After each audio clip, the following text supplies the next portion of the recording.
injection na natin ng inflammatory. Hello everyone. So, maganda ba yung umaga? Kasi sa amin hindi. Hindi po maganda ngayong umaga guys kasi ang aming inahing baboy ayaw magpatutoy. Ayan o. Sabihin mo kasi yung totoo. Ayaw niya magpatutoy sa kanyang mga BX. Kawawa ang mga BX. So, nag-feeding battle na lang kami guys. Yan, pinagpupuyatan niya ng aking masifag na partner. Kasi yan yung mga BX. Nakawa. Yung tatlo andito. Silipin nyo. Kita nyo? Hindi. Okay. So, ayan guys. Napaka-unfortunate ng happening kasi napaka-maldita.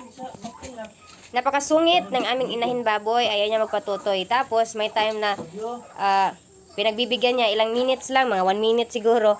Pero pagka umiyak yung kanyang biik, guys, nako.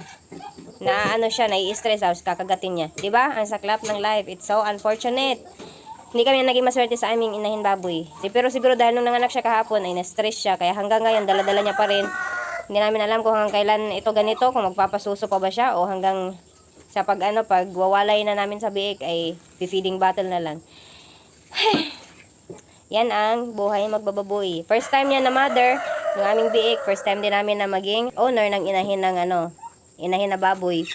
First time magpaanak, first time everything. So, medyo nangangapa-ngapa pa guys. Pero, dahil sa tulong ng ating YouTube at mga eksperto dyan, ay hindi naman tayo ganun na nangapa. Meron din naman mga tutorials at mga videos. So, may nakukuha tayo na idea at knowledge. Pero yun guys, sana naman ay bumait ang ating inahing baboy. Wish us luck everyone. Kasi nakaka-stress na. Wala nang tulog ang bawat isa dito. Kaya yun lang po for today's video. Bye!